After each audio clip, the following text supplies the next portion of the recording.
Henna powder 2 spoons. If you want more, you can add 3 or 4 spoons. Amla powder 1 spoon. 2 teaspoon tea powder. 1 spoon coffee powder. 1 pinch clove powder. Now take 1 bowl, add tea powder and coffee powder and water. Boil it until it turns red.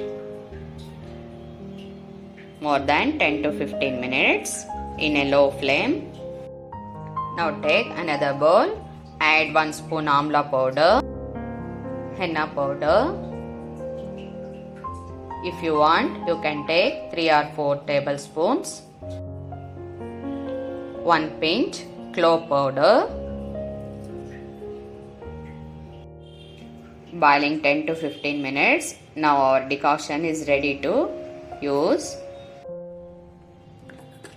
Now add decoction into this bowl.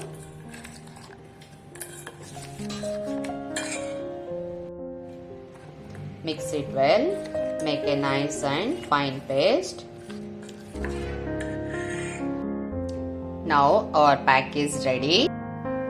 Leave it 1 day for a better result. Next day, add half cup curd and half lemon. Here I am not using egg. If you are comfortable, use 1 whole egg white. Now our pack is ready. Apply it gently and leave it for 45 minutes. After 45 minutes, wash it gently with plain water. Don't use shampoo for hair wash. Thanks for watching.